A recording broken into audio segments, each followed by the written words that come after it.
আসসালামু আলাইকুম রহমতুল্লাহ। হাজির হলাম আরও একটি নতুন ভিডিও নিয়ে। ভূমি মন্ত্রণালয়ের সার্ভেয়ার পদের চূড়ান্ত ফলাফল সদ্য এইমাত্র প্রকাশ হলো। তোমরা যারা এই চূড়ান্ত ভাইবা পরীক্ষায় অংশগ্রহণ করেছো তারা সম্পূর্ণ ফলাফল এখান থেকে সংগ্রহ করতে পারবে। তাই ভিডিওটি না টেনে প্রথম থেকে শেষ পর্যন্ত একেবারে মনোযোগ সহকারে দেখার সাদর আমন্ত্রণ জানাচ্ছি। প্রথমেই বলতে চাই, তোমরা যারা এখন আমাদের চ্যানেলটি সাবস্ক্রাইব করোনি তারা সাবস্ক্রাইব বাটনে ক্লিক করো এবং পাশে থাকা বেল আইকনটি অন করে দাও, যাতে করে নতুন নতুন ভিডিও পাবলিশ করার সাথে সাথে খুব সহজেই তোমরা সংগ্রহ করতে পারো। ভূমি মন্ত্রণালয়ের সার্ভেয়ার পদের এই নিয়োগ বিজ্ঞপ্তিটি প্রকাশ করা হয়েছিল গত 18 ডিসেম্বর 2024 তারিখে, যার অনলাইনে আবেদন কার্যক্রমটি শুরু হয়েছিল 24 ডিসেম্বর 2024 তারিখে এবং শেষ হয়েছিল 23 জানুয়ারি 2025 তারিখে। সার্ভেয়ার পদে শূন্য পদ ছিল সর্বমোট 238টি। এই 238টি পদে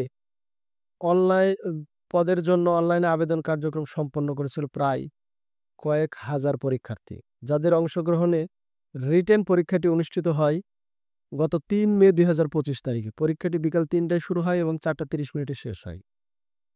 রিটেন পরীক্ষায় কৃতকার্য হয়েছে সর্বমোট 249 জন, অর্থাৎ 249 জন পরীক্ষার্থীর অংশগ্রহণে শুরু হয় ভাইবা পরীক্ষা। ভাইবা পরীক্ষাটি শুরু হয় 28 মে থেকে 1 জুন 2025 তারিখ। প্রতিদিন পরীক্ষাটি সকাল 10টা থেকে দুপুর 1টা এবং দুপুর 2টা থেকে বিকাল 5:30 মিনিট পর্যন্ত অনুষ্ঠিত হয়। আলহামদুলিল্লাহ, আজ সে চূড়ান্ত ফলাফল প্রকাশ করল। চূড়ান্ত ফলাফলে সর্বমোট বিজয়ী হয়েছে 205 জন, অর্থাৎ 205 জন চূড়ান্তভাবে নির্বাচিত হয়েছে, যাদের প্রয়োজনীয় কাগজপত্রের মাধ্যমে চূড়ান্ত নিয়োগ কার্যক্রম সম্পন্ন হবে। এখানে উল্লেখ করা হয়েছে ফলাফলটি আজ 3 জুন 2025 তারিখে প্রকাশ করা হয়েছে। ভূমি মন্ত্রণালয়ের নিয়ন্ত্রণাধীন ব্যবস্থাপনা বিভাগের সার্ভেয়ার পদে জনবল নিয়োগ পরীক্ষা 2025-এর চূড়ান্ত ফলাফল প্রকাশ করা হয়েছে। উত্তীর্ণ প্রার্থীদের রোল নম্বর অনুসারে প্রকাশ করা হয়েছে, অর্থাৎ রোল নম্বরের সিরিয়াল অনুযায়ী।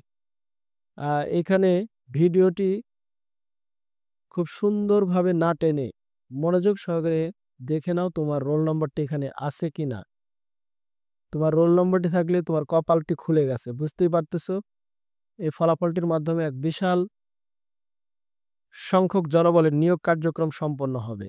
লাস্টে একটি শর্ত প্রদান করা হয়েছে, চূড়ান্ত উত্তীর্ণ প্রার্থীদের মধ্যে যদি কারো বিরুদ্ধে পরবর্তীতে কোনো প্রকার তথ্য গোপন, ভুল তথ্য প্রদান, প্রতারণার আশ্রয় ইত্যাদি অসঙ্গতি প্রমাণিত হয়, তবে তার নিয়োগ বাতিলের ক্ষমতা কর্তৃপক্ষ সংরক্ষণ করবে। অর্থাৎ যারা কৃতকার্য হয়েছ, তোমাদের মোবাইলে SMS এর মাধ্যমে প্রত্যেকটি প্রার্থীর বাড়িতে ডাকযোগে নিয়োগের জন্য সকল কার্যক্রম অতি দ্রুত সময়ের মধ্যেই ভূমি মন্ত্রণালয় সম্পাদন করবে। আশা করি এই ভিডিওর মাধ্যমে তোমরা সম্পূর্ণ ফলাফলের চিত্রটি দেখতে পেরেছো।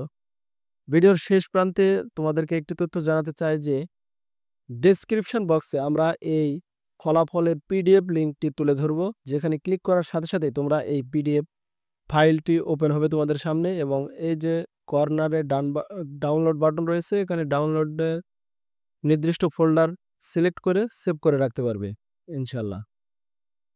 আজ ফলাফল সম্পর্কিত এই চূড়ান্ত ফলাফলের একেবারে শেষ প্রান্তে পরবর্তী যে কোনো মন্ত্রণালয় এবং দপ্তরের চূড়ান্ত ফলাফল পেতে অবশ্যই আমাদের ওয়েবসাইটটি ভিজিট করতে ভুল করবে না। ভালো থাকো, সুস্থ থাকো। আসসালামু আলাইকুম রহমতুল্লাহ।